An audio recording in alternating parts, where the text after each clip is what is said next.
dos estados, ela não vai ser cumprida pelo governo federal.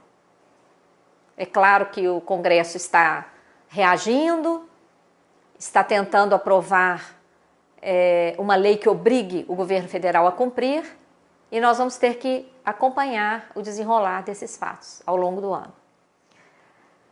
A consequência é sempre o tremendo sacrifício social. O que nós queremos saber é que dívida é essa que está impedindo a vida digna e a realização dos direitos humanos no nosso país. As nossas perguntas são muito simples. De onde veio essa dívida? Quem contraiu? Quanto realmente tomamos emprestado? Quanto já pagamos? Quem se beneficiou desse processo? Quem é responsável? Entendemos que só uma auditoria irá responder. Agora eu mostro para vocês o gráfico do Orçamento Geral da União executado em 2014. Olha só o privilégio da dívida. Ano passado, a dívida absorveu 45,11% dos recursos, 978 bilhões de reais. Enquanto isso, a saúde recebeu menos de 4%. A educação também, menos de 4%. Todas as áreas, vocês podem observar com calma. Assistência, transportes, saneamento, habitação aparece com zero.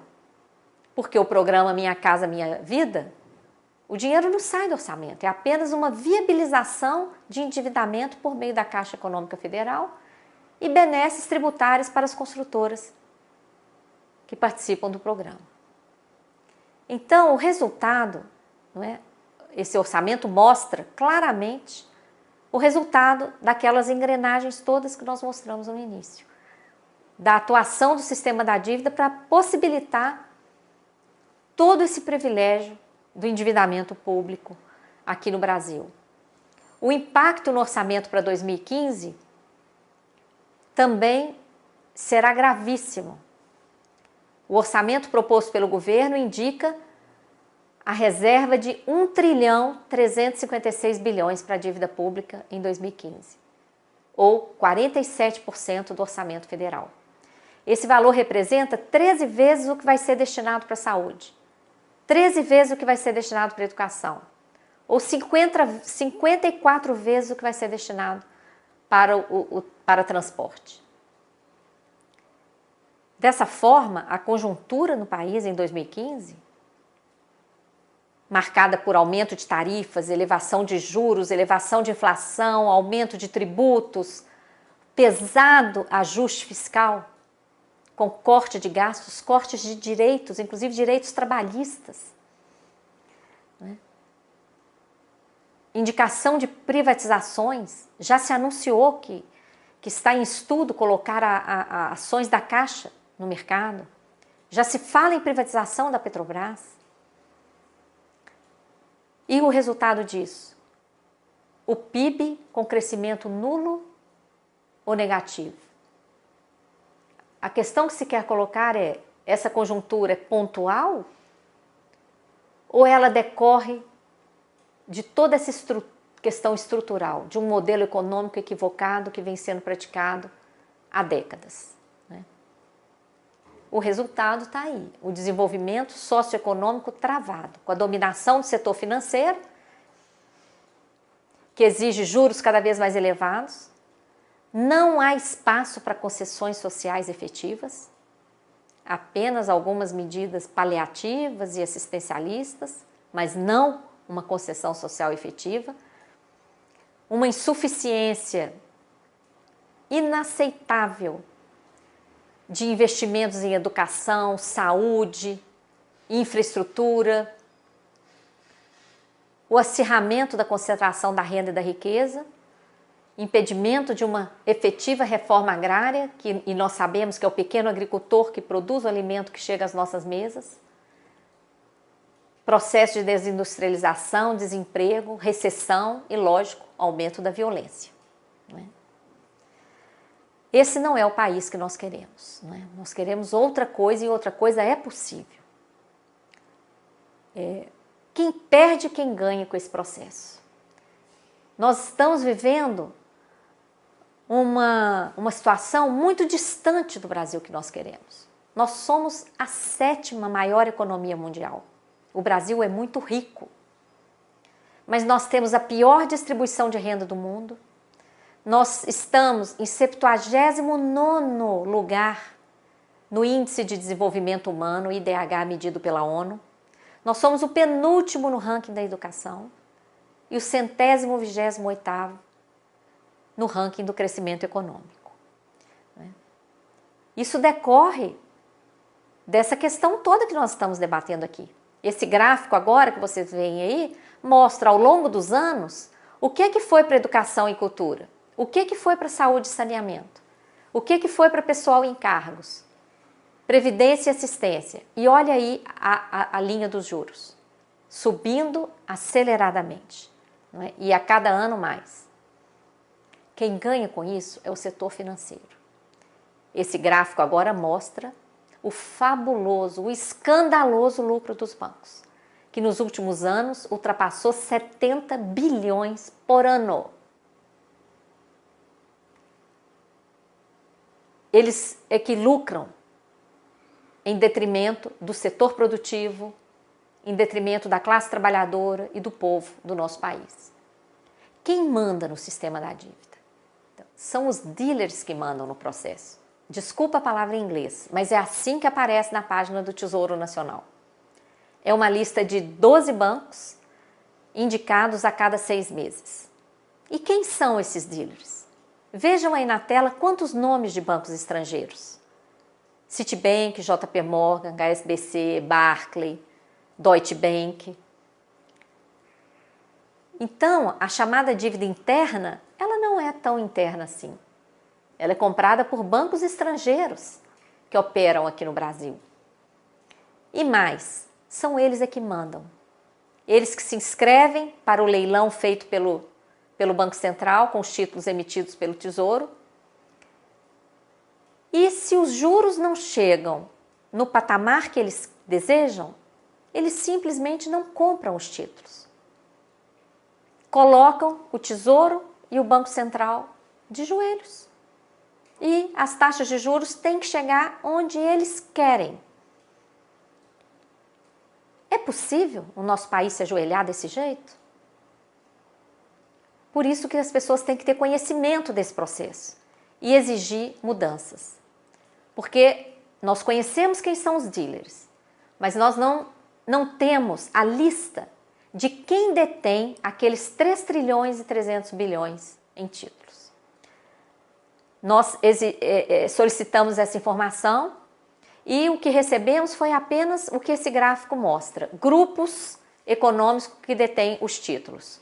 Bancos nacionais estrangeiros têm quase a metade, investidores estrangeiros têm cerca de 12%, fundos de pensão também 12% e fundos de investimento cerca de 18%. Ou seja, o setor financeiro é que detém os títulos da dívida brasileira. E quem perde com esse modelo? A classe trabalhadora e os mais pobres pagam a conta. Com a tributação excessiva que nós já comentamos, com a insuficiência de serviços públicos a que têm direito e não recebem, com a insegurança em vários níveis, inclusive insegurança na velhice, por conta da aposentadoria com baixo rendimento para os aposentados do regime geral, porque o reajuste do salário mínimo é diferenciado para os aposentados de forma negativa, e o alto risco dos fundos de pensão. Não tem nem lógica semântica a aposentadoria vinculada a fundos de pensão que aplicam seus recursos em aplicações de risco. Como é que nós podemos conjugar a segurança que se quer na velhice com aplicações de risco? E o povo paga, e muitas vezes de forma iludida, porque está em vigor uma ilusória distribuição de riqueza, por meio da Bolsa Família para os muito pobres, pífios reajustes para quem ganha salário mínimo, acesso a produtos baratos que geram uma sensação ilusória de que a vida melhorou, porque hoje você tem acesso a um produto que há um tempo atrás você não tinha, e à facilidade de crédito. Claro, os bancos ganham muito com isso, os maiores juros do mundo, né? Isso coloca o Brasil numa das posições mais injustas do mundo. Esse gráfico aí mostra uma relação entre a carga tributária e o retorno à sociedade em serviços públicos. Vejam lá onde se situa Noruega, Dinamarca, e olha lá embaixo onde se encontra o Brasil. Apesar de uma carga tributária elevadíssima, nós temos uma insuficiência enorme de bens e serviços públicos ofertados à população. E qual é a saída? A nossa proposta é a realização de uma auditoria da dívida, que permita conhecer esse processo e, a partir desse conhecimento, articular forças para enfrentar e mudar essa realidade. A auditoria está prevista na Constituição de 88, até hoje não cumprida. No ano 2000, a sociedade se organizou, realizou um plebiscito. Esse plebiscito colheu mais de 6 milhões de votos em 3.444 cidades do país. Os resultados do plebiscito foram levados ao Executivo, Legislativo e Judiciário e nada aconteceu. Mas as entidades que organizaram o plebiscito se reuniram em seguida e decidiram fazer alguma coisa. Decidiram fundar a Auditoria Cidadã da Dívida, que desde então vem aprofundando os estudos, realizando debates, organizando eventos, publicações, vídeos, curso, tanto no país como no exterior, para compartilhar todo o conhecimento que a gente consegue alcançar. Os nossos materiais estão disponíveis na nossa página na internet, tanto a página no web, auditoriacidadã.org.br, como na página do Facebook. E aqui no Brasil, o principal passo que o nosso movimento conseguiu foi a realização da CPI da dívida na Câmara dos Deputados em 2009 e 2010. Essa CPI foi um passo importante, permitiu acesso a documentos que nós brasileiros nunca tínhamos tido, permitiu elaborar um relatório que está a cargo do Ministério Público, conforme esses processos administrativos que vocês podem ver mencionados aí na tela, né? Nós já tivemos a honra de participar de uma iniciativa que significou a mudança de realidade da economia de um país. Isso aconteceu no Equador. Em 2007, o presidente do Equador, Rafael Correa, baixou um decreto, criou uma comissão oficial para fazer auditoria da dívida, convocou cidadãos equatorianos e estrangeiros. Eu tive a honra de ser uma dessas 6 pessoas estrangeiras convocadas. Trabalhamos durante 1 ano e 4 meses e entregamos um relatório. De posse desse relatório, o presidente Rafael Correa submeteu esses dados a crivo jurídico e, com esse respaldo, ele fez uma oferta pública. Ele chamou a si a responsabilidade por um ato soberano e fez uma oferta pública de recomprar os títulos da dívida externa equatoriana por 30% do seu valor, no máximo. O nosso relatório indicava que 100% estava contaminado e que o Equador já tinha, inclusive, pago muito mais do que devia, principalmente em relação à dívida com bancos privados internacionais, que foi a dívida que nós investigamos. Mas o presidente fez um cálculo da corresponsabilidade dos equatorianos que participaram do processo, um cálculo político, e ofertou esses 30% para zerar esse tipo de dívida com bancos privados internacionais. Qual foi a grande surpresa?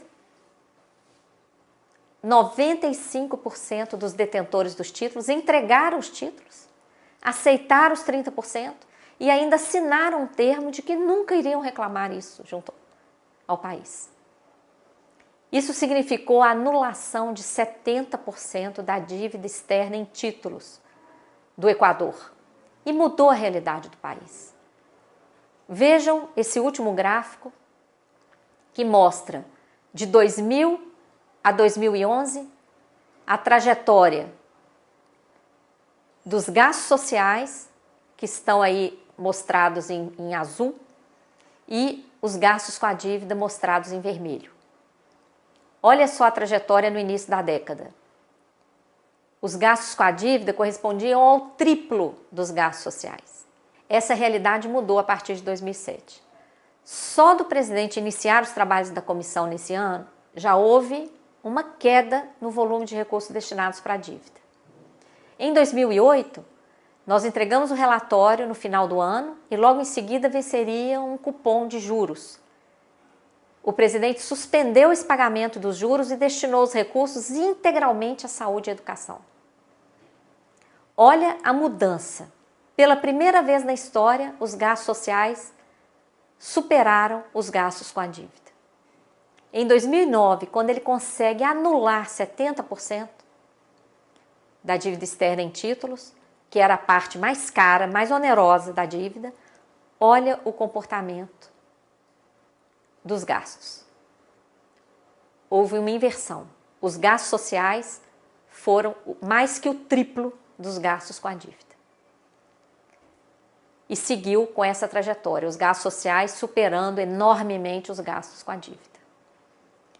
Isso aí já possibilitou, nesse pouco espaço de tempo, a erradicação do analfabetismo, a melhoria salarial, a recuperação do sistema de saúde pública, que já não existia no Equador, foi totalmente recuperada.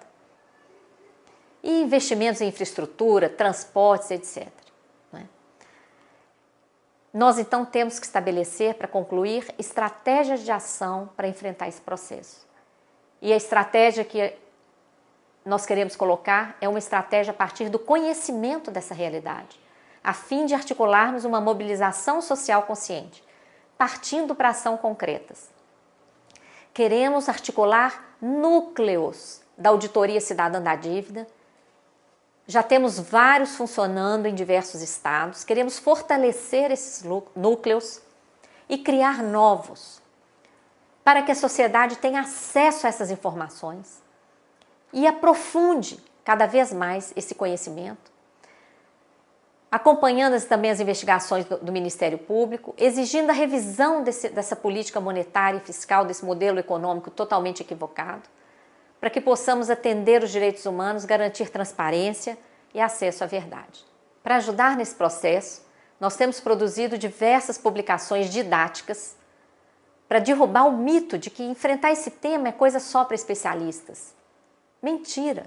Qualquer pessoa de qualquer formação é capaz de compreender o dano que o sistema da dívida está provocando no país. Nossas publicações estão disponíveis na página da editora www.novaeditora.com.br a preços, praticamente preço de custo. Nós esperamos que todos venham a participar dessa luta.